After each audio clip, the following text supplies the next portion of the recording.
자, 똑기자 꿀정보 순서입니다. 깜빡깜빡한다. 남의 일 같지 않은 분들 많으시죠? 저도 이 외출을 하려고 나서려면 이 찾기는 휴대전화 몇 번씩 찾게 됩니다. 이영현 앵커. 네. 집 나서기 전에 그렇게 찾는 거면 양반입니다. 그래요? 저는 집을 나오고 나서야, 내 전화기, 내 지갑 이런다니까요. 아침에 집을 2번 나서야 돼요. 아이고. 정지주 기자, 우리 이런 거 건망증인가요?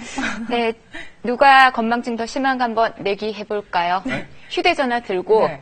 전화 받는 사람에게 내 전화 어디 갔어? 이런 적은 없으셨나요? 아직 다행히도 그 그런 정도로 적은 심한 없어요. 적은 없는 것 같아요. 제가 윈입니다. 이겼습니다. 그렇군요. 전 정말 건망증이라고 우기고 싶습니다. 하지만 이런 건망증이 눈에 띄게 심해졌을 땐 무심코 지나가면 안 됩니다. 치매로 가는 경도인지 장애일 수 있기 때문입니다. 그래서 경도인지 장애를 치매 골든타임, 꼭 제때 치료를 해야 하는 상황이라고 하는데요. 오늘은 이 경도인지 장애에 대해서 자세히 알아보겠습니다. 최근 건망증이 심해졌다는 최상욱 씨. 냄비에 뭔가를 끓이는데 자리 잡고 한참을 바라보기만 합니다.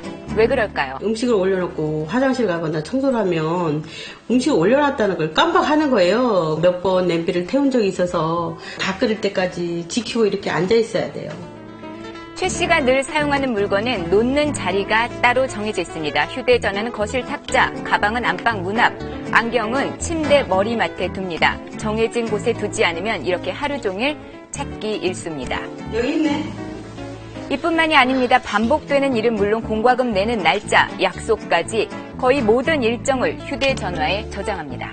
키실표에다가 이렇게 입력을 해놓으면 또 알람으로 알려줘서 잊어버리는 경우가 없잖아요. 입력을 안 해놓으면 그 다음날 약속이 있었는지조차도 아무 생각이 안 났던 거예요.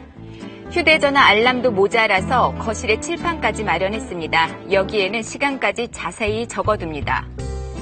가방도 주로 배낭만 사용합니다. 손에 드는 가방을 잃어버린 적이 많아서 아예 메고 다니는 겁니다. 교통카드. 외출할 땐 혹시나 몰라 챙길 게 꽤 많습니다. 지갑과 휴대전화는 물론 메모지, 필통까지 챙기는데요.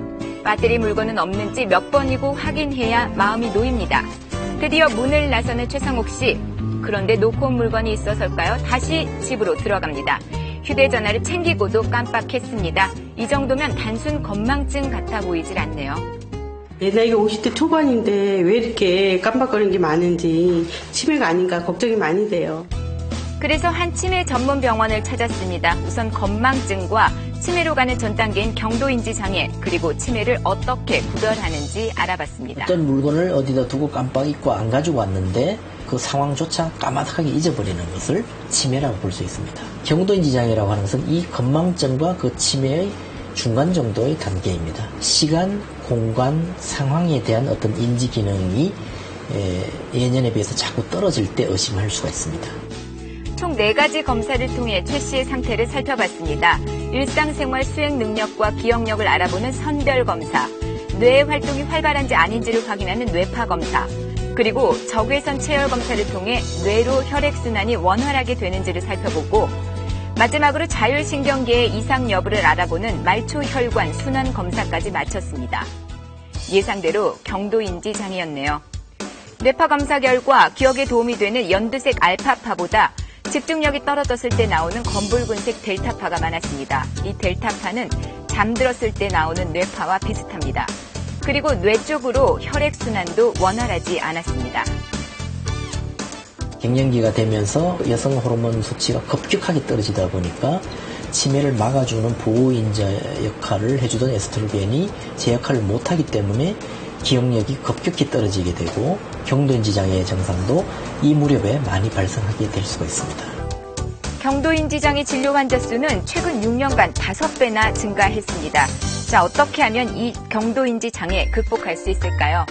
이 치매 지원센터에서는 정밀 검사를 통해서 정산군, 경도인지 장애, 치매 이렇게 3그룹으로 분류하고 맞춤 교육을 실시합니다.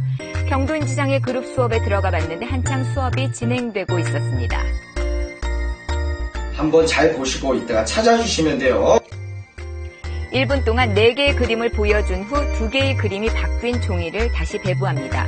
이 중에서 바뀐 그림을 찾고 원래 있었던 그림을 기억해내야 합니다. 다 맞았어요. 틀림없어. 수업이 진행될수록 그림 숫자 많아집니다. 그만큼 찾아야 하는 바뀐 그림도 늘어납니다. 이 수업 덕을 많이들 봤다고 하시네요.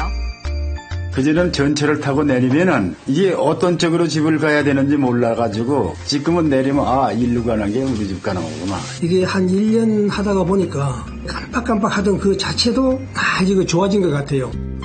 이번엔 듣기 평가입니다. 짧은 문장을 2번 정도 들려주는데요. 저녁 식사 후 집에 들어가기 전에 슈퍼를 들려서 음료수를 샀습니다. 선생님의 말을 잘 듣고 기억했다. 문장의 괄호를 채우는 겁니다. 이 듣기 평가 역시 진행될수록 문장이 길어지고요. 채워야 할 괄호도 많아집니다. 1년마다 한 번씩 정밀 검사를 하고 있습니다. 수업을 잘 참여하신 분들은 정상으로 나오거나 경도인지 장애로 머무르는 분들이 많으시고 치매로 진행되는 분들은 적습니다. 인지건강교육은 집중력과 기억력 향상은 물론이고요. 노년기 우울증에도 도움이 됩니다. 빠르게 걷는 유산소 운동 또 스트레칭은 뇌에 산소를 공급하고 혈액순환을 원활하게 해주는데요. 이보다 더 효과적인 운동이 있습니다. 탁구공, 접시만 있으면 준비 끝입니다. 이 접시에 원을 그리고 탁구공이 원 안에 있게 유지하면서 걷는 겁니다. 이렇게 하면 집중력과 균형 감각을 동시에 키울 수가 있다고 합니다. 균형을 유지하기 위해서는요, 감각기관에서 신호를 뇌로 보내야 되고 뇌에서는 그러한 신호를 처리하는 과정이 이루어져야 균형을 잡을 수 있습니다. 이번엔 좀 난이도 높습니다. 주사위가 필요한데요. 홀수가 나오면 왼발, 짝수가 나오면 오른발로 서는 규칙을 정한 후 주사위를 굴립니다. 그리고 큰 숫자에서 작은 숫자를 뺍니다. 2가 나왔죠? 짝수입니다. 자, 눈을 감고 오른발로 서서 균형을 잡습니다. 이렇게 10초 동안 버티는데 계산과 운동을 운동할 함께 때 하는 거죠. 규칙을 정한다거나 순서가 정해진 체조를 할 경우에는 인지, 지각 그리고 신체 세 가지를 골고루 발달시킬 수 있습니다. 치매로 가는 경도 인지 장애를 미리 예방하면 가는 세월 막을 수는 없지만 기억력은 되살릴 수 있습니다.